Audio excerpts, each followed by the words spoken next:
You could have the right outfit, say all the right words, and still destroy your image in seconds, all because of one thing you did in public. Most people never realize the damage until it's already done. But you're not most people. You're here to learn what they never will. There's a difference between being authentic and being emotionally reckless. In the name of vulnerability, many people cross a line they're not even aware of. They start unloading personal struggles in public settings without realizing the impact. Whether it's a casual conversation at a gathering, a workplace meeting, or even a moment of silence among acquaintances, turning it into a therapy session doesn't make you real. It makes you unaware. And that lack of awareness costs you something valuable: trust and respect. When someone constantly brings up their personal problems in public, what they're doing, often unconsciously, is asking for emotional caretaking. They're hoping for sympathy, connection, maybe validation.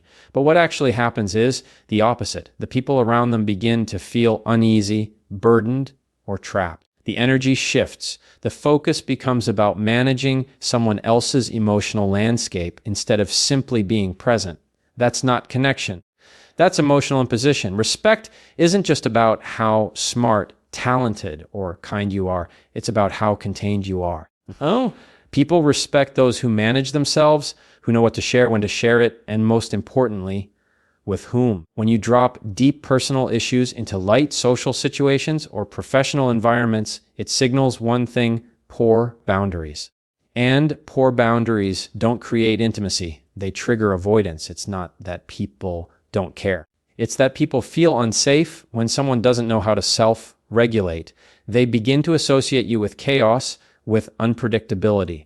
They'll still smile, still nod, maybe even say a few kind words, but something inside them will step back. And the next time they see you, they may hesitate before engaging again. That's not coldness. That's self-preservation. Being emotionally intelligent isn't about hiding your pain. It's about knowing how to hold it without making it someone else's burden, especially without consent. The strongest people don't always share everything. Speak with precision. They read the room. They understand the difference between unprocessing and oversharing. When you feel that urge to vent publicly, ask yourself, is this the right moment? Are these the right people? Have they earned the weight of this part of me? If the answer is no, then take a pause. What you choose not to say is often more powerful than what you do. Not because you're being fake, but because you're being intentional. Protecting your inner world isn't about secrecy. It's about stewardship. The deeper parts of you deserve a safe container, not a loud platform. And when you learn to manage that, when you stop offering your wounds as small talk, something shifts. People start to listen to you differently. They lean in instead of pulling away, because now your presence feels stable, safe, strong. That's the kind of energy people gravitate toward. Not the one that begs to be rescued, but the one that has clearly done the work of rescuing themselves. That's the difference between being seen as dramatic versus being seen as grounded. And in any public space, that difference makes all the difference. Mocking or mimicking someone in public might seem like humor to the one doing it, but to everyone else in the room, it often reads as insecurity in disguise. People who imitate others' mannerisms, speech patterns, accents, or mistakes aren't displaying confidence. They're attempting to elevate themselves by lowering someone else. It's a cheap tactic that momentarily draws attention, but at the expense of long-term respect. Real confidence doesn't require comparison or ridicule. It's quiet. It's grounded. It makes space for others instead of shrinking them. When someone mocks another person, especially in front of others, what they're really revealing is a need to dominate the moment, to get laughs, to seem clever, or to assert control. But any sense of power gained through that act is false and fleeting. It signals emotional immaturity and a lack of social awareness. People remember how you made them feel, and no one forgets being the punchline of someone else's joke. The person being mocked might not speak up, but inside they're withdrawing. They begin to question your intentions, your empathy, and your emotional intelligence. And so does everyone watching. The audience may laugh along But what they're also doing is filing away a silent note. You're not someone who can be trusted with vulnerability. Mimicking others also reveals where your attention is not inward, not focused, not grounded, but outward, scanning for flaws to exploit. It's a survival mechanism dressed as humor. The most secure people in any room don't have the time or interest to point out others' quirks. They're too centered for that, too rooted. They're busy building connection, not commentary. When you mock someone, even lightly, you train the room to wonder who's next. That kind of behavior creates a culture of tension and guardedness. People stop opening up. They start performing around you instead of relaxing. And once people feel like they have to filter their personality in your presence, you've lost something valuable, authentic connection. There's also a deeper cost. The habit of mocking others hardens you. It turns your attention away from curiosity and into criticism. You stop seeing people's humanity and start cataloging their imperfections. That mindset isolates you more than you realize. Because while you're busy trying to look sharp and funny, others are slowly stepping back, unwilling to be next in line for judgment. The truth is, anyone can mock. It takes no strength, no discipline, no self-awareness. But to be in a room, observe people with all their uniqueness, and still choose respect over ridicule, that takes maturity. That builds character. That makes you memorable for the right reasons. When you carry yourself with real presence, there's no need to mimic. You become the one others watch, not because you're the loudest, but because you're the safest. And in a world full of critics, being safe is the most powerful position you can hold. Every time you glance at your phone during a conversation, you're sending a clear message. The person in front of you isn't your priority. You may not say it out loud, but your body language speaks volumes. Constantly checking your phone in public spaces doesn't make you look busy or important. It makes you look distracted, disengaged, and disinterested. Worse, it chips away at the presence and connection you could be building in that moment. We've conditioned ourselves to treat the phone like a lifeline, as if every ping or notification demands immediate attention. But presence is a decision, and when you choose the screen over the person, you're not just breaking eye contact, you're breaking trust. People feel it. They feel dismissed. They may not call you out, but they remember. They start pulling away, they stop sharing deeply, and slowly a wall begins to build. What many don't realize is that your ability to put the phone down signals strength. It shows that you control your attention, not the other way around. It reflects boundaries, not just with others, but with yourself. The discipline to remain fully present is rare, which is why it stands out so strongly. Gravitate to those who make them feel seen, heard, and prioritized. You can't offer that while half scrolling and half listening. In social settings, phone checking breaks the flow. In professional ones, it erodes credibility. In intimate ones, it chips away at emotional safety. Every unnecessary glance at your phone is like turning your back mid-sentence. It doesn't matter how much you explain it. What matters is how it feels to the other person.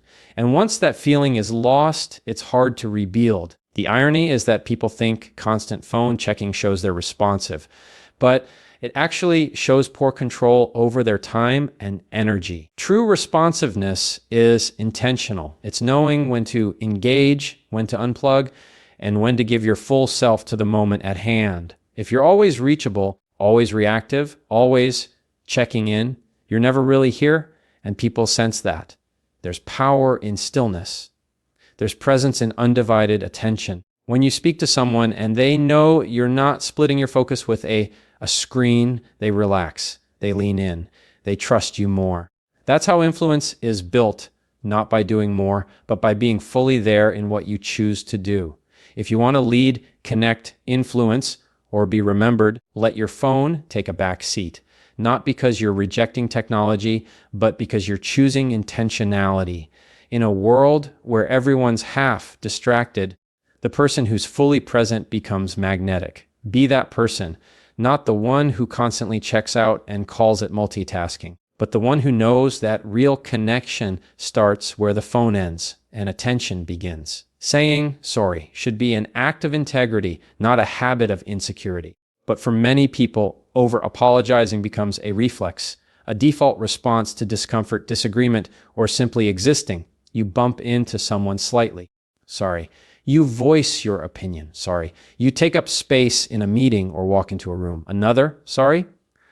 It might sound polite on the surface, but underneath, it's a quiet form of self-erasure. When you apologize constantly, you're not just expressing humility, you're undermining your own presence. Tells the world you believe you're an inconvenience, a disruption, or that your actions, even when reasonable, require justification. That message may not be your intention, but it becomes your impression. And impressions shape how people treat you, respect you, and remember you. Over-apologizing is often rooted in a desire to be liked, to avoid conflict, or to appear agreeable. But ironically, it can have the opposite effect. Instead of making you seem kind or thoughtful, it can come across as anxious, unsure, or lacking self-worth. People don't trust what you say if you constantly backtrack. They don't take your words seriously if they're always wrapped in unnecessary apologies. There's a difference between being polite and being submissive. A sincere apology has weight because it's rare and intentional. It says, I take responsibility. But when you say sorry for things that don't require it, like expressing your needs, disagreeing respectfully, or simply taking up space, you dilute the meaning of every apology that actually matters. It also affects how you feel about yourself. Each unnecessary sorry is a small reinforcement of the belief that you're wrong for showing up as you are. Over time, it chips away at your self-respect. You start editing yourself before you even speak. You walk into rooms quieter, take up less space, ask for less, and expect less. Not because others told you to, but because your own words have conditioned you to believe you're a burden. People with true confidence don't over-apologize, not because they're arrogant, but because they know their worth. They recognize that not every moment requires an apology. Some moments require clarity, some require boundaries, and some simply require silence. Being able to differentiate between the three is emotional intelligence. The next time you feel the urge to say, sorry, pause and ask yourself, did I actually do something wrong? Or am I just uncomfortable being seen? If you're just trying to ease tension or seek approval, consider replacing sorry with gratitude or assertiveness. Instead of sorry, I'm late, say thank you for your patience. Instead of sorry for speaking up, try, here's what I think. Those small shifts reinforce strength, both in you and in the way others perceive you. There is humility in owning your mistakes, but there's also power in standing firm without apologizing for your existence. You don't need to shrink to be kind. You don't need to say sorry to be accepted. You just need to show up grounded, intentional, and unapologetically present. Confidence isn't loud, and it definitely isn't needy, yet so many people unknowingly sabotage their presence by constantly seeking validation out loud. It sounds like harmless questions. Was that okay? Do you think I did a good job? Did that make sense? But those questions, especially when asked repeatedly and publicly, reveal something deeper than a desire for feedback. They expose an internal lack of certainty. And that lack is what people remember more than the words you said or the actions you took. When you seek constant reassurance, you're telling the room you don't fully believe in your own value.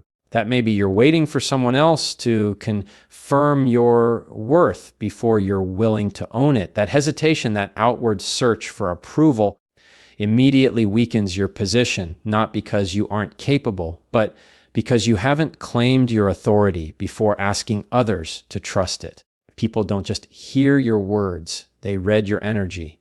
And if your energy says, please tell me I'm enough, they respond not with trust, but with caution. Quiet authority isn't about ego or dominance. It's about calm assurance. It's felt in the pauses, the eye contact, the way you finish a sentence without nervously looking around to see if it landed.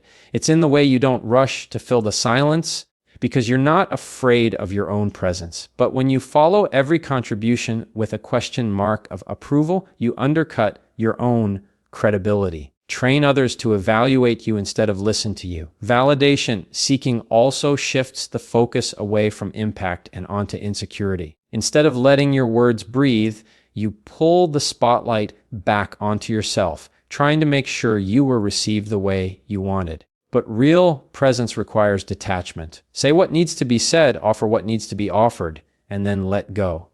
Not everyone will clap. Not everyone will agree. That's okay. Confidence is about being able to stand in your truth, even when no one applauds it. What many people don't realize is that asking for too much validation actually makes others less likely to give it. Why? Because reassurance becomes a chore, not a compliment. It turns connection into caretaking, and no one wants to constantly manage someone else's self-esteem. Over time, people begin to pull back, not because they dislike you, but because your need becomes a weight they didn't sign up to carry. You can still ask for feedback. You can still care how others feel. But the key is timing and tone. Ask privately, ask sparingly, ask from a place of curiosity, not desperation. There's a difference between "did that make sense?" and "how can I make that clearer?" One is validation seeking. The other is growth driven. When you stop chasing validation out loud, something powerful happens. You become the person who doesn't need constant approval to keep showing up. And that's stability. That's what earns respect. That's what makes people want to listen. Because in a world full of noise, the person who trusts themselves becomes the one others trust. Most people argue to win. They want to be right, to prove a point, to deliver the final word like it's some kind of victory. But in the process, they lose something far more valuable than the argument. They lose the chance to be remembered for the right reasons. Because when you make a conversation a battlefield, people don't walk away feeling impressed. They walk away feeling exhausted. And no one seeks out the company of someone who leaves them feeling small, cornered, or unseen. Arguing to win is often disguised as passion, but underneath it is usually ego. It's the desire to dominate, not to connect. It's not about expanding perspectives. It's about shrinking the other person's voice. And the truth is, the louder and more aggressive you get, the less influence you hold. People might go quiet when you argue hard, but it's not because they agree. It's because they're retreating. They've stopped engaging and started protecting their energy. What sets influential people apart is that they argue to understand, not to conquer. They listen more than they speak. They ask questions instead of raising their voice.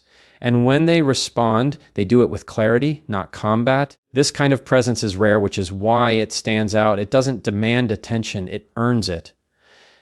People remember how safe they felt being heard, even in disagreement. That's what builds trust. That's what makes you magnetic. In public settings, especially in professional or social spaces, how you handle disagreement says everything about your emotional intelligence. Anyone can get loud, interrupt, or double down. That takes no skill.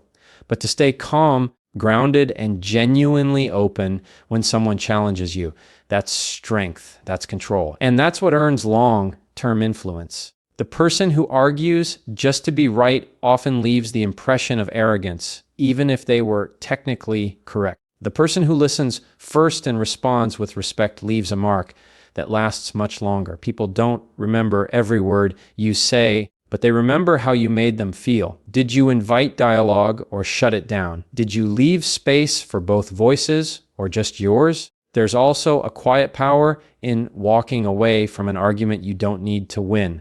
Not because you're afraid, but because you've outgrown the need to prove yourself in every room. That kind of restraint speaks louder than any clever comeback ever could. It tells the world, I know who I am. I don't need to dominate to matter. Arguing to understand doesn't mean you lack conviction.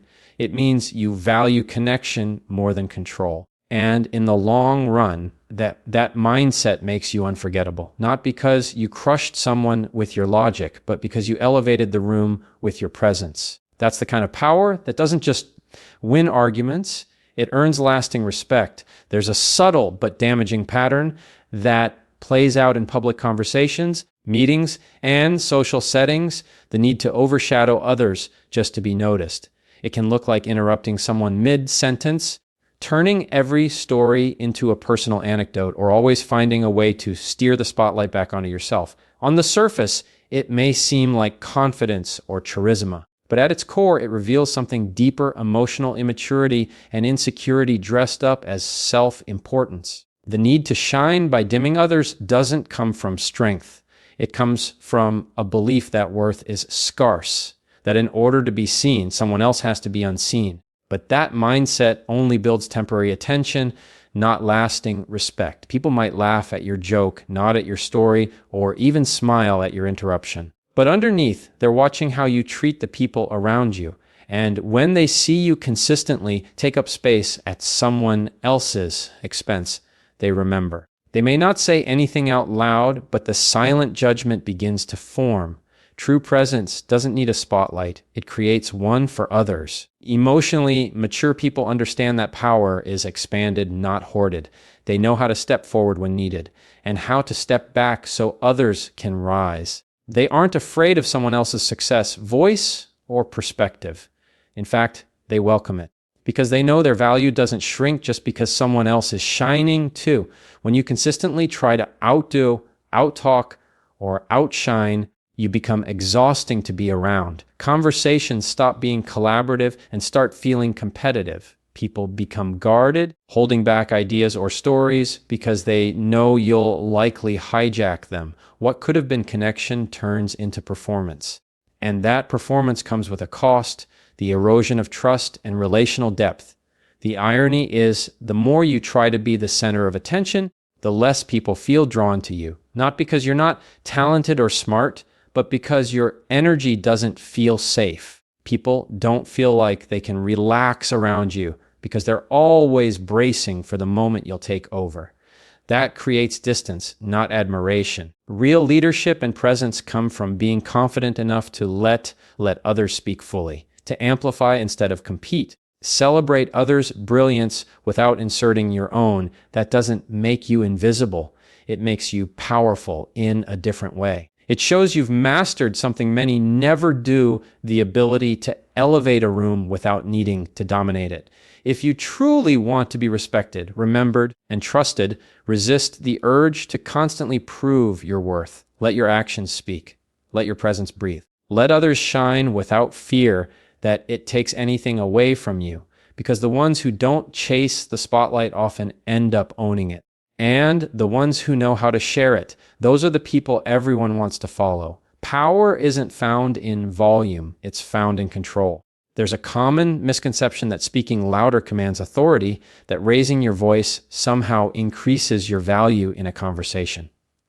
But the truth is, the need to speak over others often signals a lack of internal grounding. It's not power, it's panic in disguise.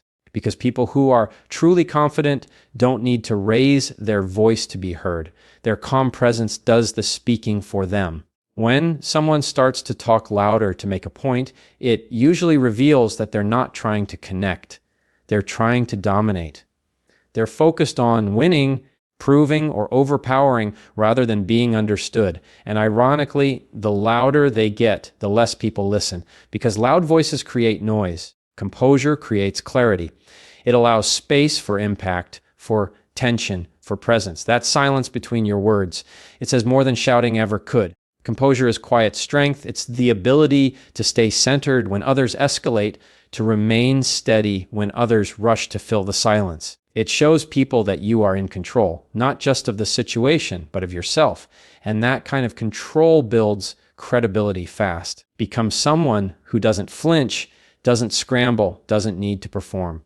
You speak with intention, not intensity. And people feel that. There's also a psychological edge to composure. When everyone else is reacting and you're the one who remains grounded, the room naturally turns to you. People instinctively look for someone who feels stable, someone who isn't easily moved by pressure or emotion. That's the person they trust. That's the person who leads. And that trust is earned not through volume, but through presence.